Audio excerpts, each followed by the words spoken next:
Srinivasa Ramanujan.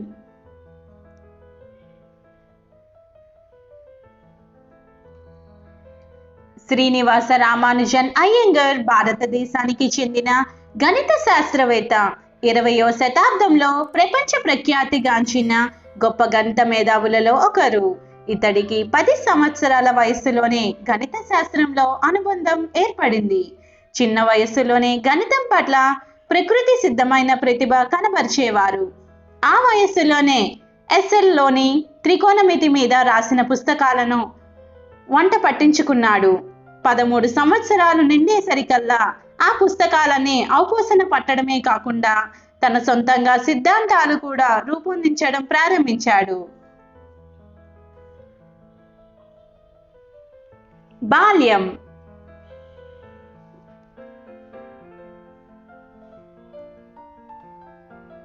Ramanujan December 22, 1887 నాడు తమిళనాడు రాష్ట్రంలోని ఈరోడ్ పట్టణంలో ఆయన అమ్మమ్మ ఇంట్లో జన్మించాడు. రామానుజన్ తండ్రి కె. శ్రీనివాస్ అయ్యంగర్ ఒక చీరల దుకాణంలో గుమాస్తాగా పనిచేసేవారు. తల్లి కోమటమ్మల్ గృహిణి. ఆ ఊరిలో గుడిలో పాటలు పాడేది. అక్టోబర్ 1, 1892లో రామానుజన్ అదే ఊరిలో ఉన్న చిన్న పాఠశాలలో విద్యాభ్యాసాన్ని ప్రారంభించారు. 1898లో రామానుజన్ అయ్యంగర్ సెకండరీ పాఠశాలలో చేరాడు. ఆ పాఠశాలలోనే మొదటిసారిగా గణిత శాస్త్రంలో పరిచయం ఏర్పడింది. 1909 జూలై 14న రామానుజన్కు జానకి అమ్మల్ అనే 9 ఏళ్ల బాలికతో వివాహం జరిగింది. ఇతను చిన్నతనం నుంచి అత్యంత ప్రతిభ కలిగిన విద్యార్థి. కార్ రచించిన సినాప్సిస్ అనే గ్రంథంలో దాదాపు 6000 సిద్ధాంతాలకు నిరూపణలు తెలియజేశారు.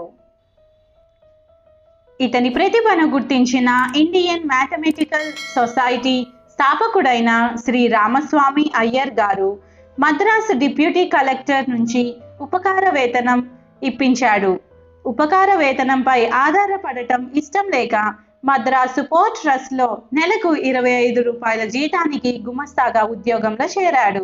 అక్కడ ఇతని ప్రతిభను గుర్తించిన డాక్టర్ వాకర్ మద్రాసు విశ్వవిద్యాలయం నుంచి 75 రూపాయల ఉపకార వేతనం, ఇంగ్లాండ్లోని కేంబ్రిడ్జ్ విశ్వవిద్యాలయంలో డాక్టర్ జిహెచ్ హార్డీ వద్ద పరిశోధనలకు అవకాశం కల్పించారు.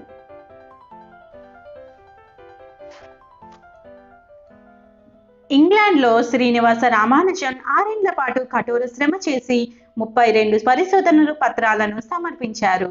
ఇతని ప్రతిభను గుర్తించిన ఇంగ్లాండ్ ప్రభుత్వం fellow of the royal society, fellow of the Trinity అనే గౌరవాలతో సత్కరించింది. ఆ గౌరవాన్ని పొందిన మొదటి భారతీయుడు శ్రీనివాస రామానుజన్. రామానుజన్ ఆ కాలంలో సుప్రసిద్ధులైన ఆయిలర్, గాస్, జకోబీ మొదలైన సహజ సిద్ధమైన గణిత మేధావులతో పోల్చదగిన వారు. రామానుజన్లోని ప్రతిభను గుర్తించి ప్రోత్సహించిన హార్డీ అసలు తన గణిత శాస్త్రానికి చేసిన అత్యుత్తమ సేవ రామానుజన్కి కనుగొనడమే అని వ్యాఖ్యానించారు.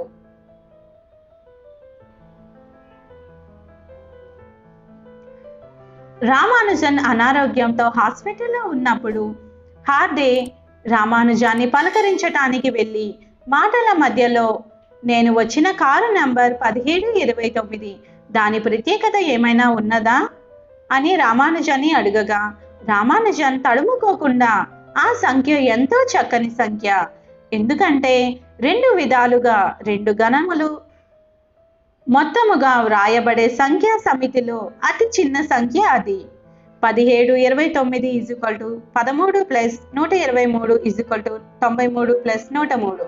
ఈ సంఘటన గణితంపై ఆయనకున్న అవాజ్యమైన అనురాగాన్ని, అంకిత భావానికి నిదర్శనం. ఇతను 1920 ఏప్రిల్ 26న మరణించారు.